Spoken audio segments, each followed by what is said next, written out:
Innova doesn't drop new molds often, but when they do, it's usually a banger, which is why I'm excited to check out the brand new Innova Arachnid, because the animal names just keep coming. It's a never-ending well. Someday we'll get the Innova platypus, but that's not today. But the Arachnid has the numbers 5, 6, -1, 1, so it should be a pretty straight flying mid-range. I'm excited to check it out. We have max weight 180 grams, Star First Run stamp edition, as well as the old stock stamp at 166 grams. So let's jump into this thing. And we're gonna start our arachnids off on a shorty, 160-foot par 3.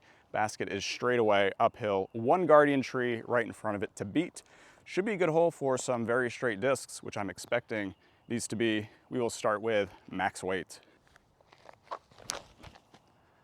Okay, a little bit of drift to the right. All right, hey, we got the good bounce back inside of bullseye. Let's try to make the correction here. Now this arachnid, this is 166 grams, so probably gonna be more understable. So probably gonna wanna try to hyzer flip this one a little bit more. Oh, a beautiful flip.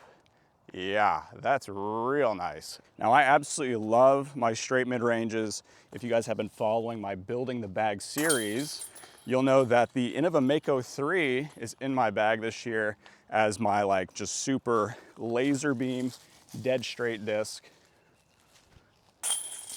So I'm really curious to see how the Arachnid compares to the Mako 3. And when you're just going off hand feel, they're actually pretty different. Mako 3, it's beadless, it's board flat, absolutely love it. Part of the reason why I enjoy throwing it so much is that flat profile. The Arachnid has a similarly slim profile, but noticeable dome, also has micro bead on the bottom. And the first thing I thought of when I held the Arachnid was that, how is this not just the Innova Fox? Fox came out last year, really popular, newer Innova release. Super flippy, absolutely love these. But the profile on the Fox and the Arachnid are so similar. It's kind of uncanny how similar they are, which is why I'm really curious to see how the stability on the Fox compares to the Arachnid. We're gonna test out all these discs on a 434-foot par 4, bends off to the right. So you need something a little bit flippy on the backhand out of this tight gap. We do have a little bit of a headwind, which will help us get that drift to the right. Gonna try to put these out pretty flat, just see what happens. Starting with max weight Arachnid. Oh, okay, that's actually got a ton of turn. What? Okay, that was way flippier than I was expecting. Like I said, a baby headwind, but honestly, when I threw that one, the headwind was pretty calm at that point. Yeah, that's got some turn. All right, let's try our lightweight Arachnid. Because this is surely even more understable, I might have to go hyzer flip and see if it just keeps on turning out of the hyzer flip. Oh yeah. Oh, that is a monster toss. Tons of turn. That's getting way down there. I mean, we're gonna have a shot at the eagle, maybe, like a really long putt there. Dang, that was beautiful though. Off of the hyzer flip even, just kept on turning, didn't burn over. Dang, that's a winner. That's nice. All right, let's go Mako 3 here. I love it because it's super straight, but has just a little baby drift to the right, which allows me to throw it on a little bit of hyzer and still get a really straight flight path. All right, put that on some hyzer, little bit of drift to the right, but just so straight. And that's why I love the Mako 3. It's absolute laser beams, such a good disc. Already I can tell a lot different from the Arachnid. All right, let's go Star Fox. Probably gonna have to throw this similar to the lightweight Arachnid, where we start it on hyzer, knowing it's gonna turn throughout the entire flight. Oh, it's a beauty. Yeah, that is that is literally the exact same flight as the lightweight Arachnid, and is probably gonna land right next to it. All right, so I thought we crested the hill with our lightweight Arachnid and the Fox, but came up a little bit short, still very short approach here to the basket. But the Fox is only like 15 feet to the left of where that Arachnid ended up. Now, if you watched my reviews of the Fox last year, you'll know that I said that this disc I thought was more understable than the -2 turn indicated. and that it was probably more like a -3 in reality. So Arachnid might be following that trend. Let's try this little hole. Distance is not in the T sign, so no idea what the distance is, but if I had to guess, it's probably like 180-ish feet out there, 200-ish feet maybe. So it is very short. So I think we can throw these gently and know they're not gonna fade out early. So let's go max weight Arachnid. We gotta get through these two trees here. There's that gap and just drift a little bit to the right. There is an ace possibility here. This one is very gettable. Oh, see, look at all that turn. I did not put that out like super flat or anything. And that turned so much. Like, I'm pretty sure I released that on a little bit of hyzer. I'll have to roll back the tape, see the exact angle that I put it out on, but that thing's got some turn to it. All right, let's go lightweight Arachnid. Love it. Turn, turn, go in the basket. Keep turning. Oh no. I thought that was it. That was an optical illusion. I mean, we were past the basket, I think. Oh, dang. I thought that one was in for sure. All right, so lightweight Arachnid, we are way, way deep here. So yeah, I mean, one of the things I do like about these is that I feel like they have tremendous glide. And the fact that we're throwing these gently and still seeing turn and seeing glide, that is a great sign. But we are in circle 2 for this putt. But it don't matter. We sink those once in a blue moon at least. All right, now we have a 315-foot par 3. You gotta hang it out a little bit to the left and have it drift to the right so that you don't hit these two trees just right off the tee pad. There's some trees down near the basket, but it's honestly a pretty straightforward hole, and it should be really good for these discs because of the turn that we've seen. So let's start with max weight Arachnid.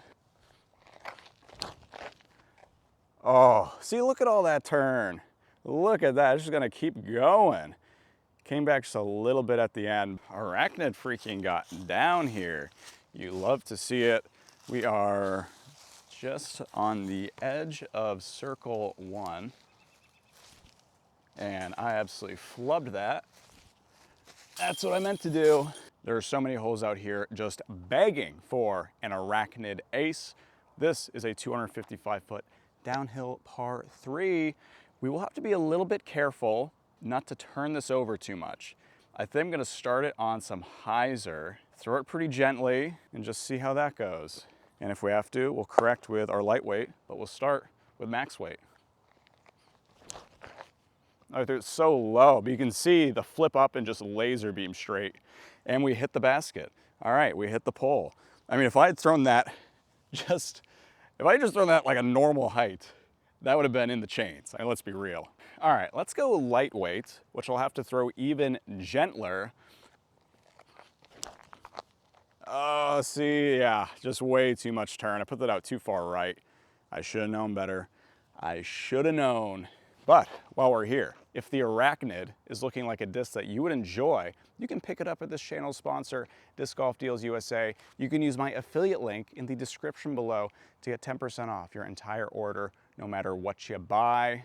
Maybe you want the Mako 3 or the Fox, use my affiliate link, 10% off, supports the channel, pretty sick. All right, another little chance at the ace here, 204-foot downhill. You gotta avoid this branch that's sticking up just like 50 feet off the tee pad here. Again, we gotta throw them gently. We do have a little bit of a tailwind, which might give us a little bit more neutral to overstable-ish finish out of these, but still gotta be very careful not to turn them over. Starting with max weight. I love it. I love it. Go in. Oh my gosh. Ah, wow. We are just inching our way closer to this thing. I mean, yeah, I threw it really gently so we didn't really see the flip up. It just kind of held the line. So if I do that same thing with this one, lightweight, come on, I can do it. Gotta pump myself up for this. That's it, that's it. Go in, go in. Oh, literally the exact same thing. Oh boy, oh boy. All right, guys, if I do that, if I just do that same thing for a third time with the Fox, surely this is understable enough to get that just late little flip up. That could be it. That could be it. No, didn't get the turn, but you could see, even when thrown really gently, it went from hyzer flip to up, and then it did come back a little bit, but we still got the hyzer flip off of a very gentle throw. All right, so when you can't ace any of the other holes, this is the hole you come to. 215-foot par 3 across the pond, no obstacles. Just me and the basket, mano y mano. So let's do mama proud. Starting with max weight. Let's do it. Got to keep this low. Slight tailwind makes it a little more overstable. I did keep it low. Oh, stop. Holy cow. We are just dancing around these baskets out here. Let's go lightweight. Oh, I put that out way too far right. Never had a chance, never had a chance. But that's why our true last hope is the Fox, the OG that I really enjoyed last year. Take us home. Come back to me. Nope. Nope, just has too much turn. Yeah, Fox is a -3 turn in my opinion. The Arachnids, they're a -2 turn in my opinion. But they do have tons of glide, which is great. So yeah, Arachnid, I still think it's a great disc, despite the fact that I don't think the numbers really describe the flight accurately. It is really high glide though. That 6 glide, no lie. I think it's a great pairing with the Fox, where the Fox is gonna be a little more understable than the Arachnid. And if you like the hand feel, then you can't really go wrong there. Anyways, guys, if you enjoyed this video, I'd appreciate if you consider liking and subscribing. Let me know if you're gonna pick up an Arachnid for yourself or if you are a big Fox fan. You can follow me on Instagram at Flying Fajita Disc Golf or Udis Community at Flying Fajita. As always, guys, I love you. Take care. I'll see you next time.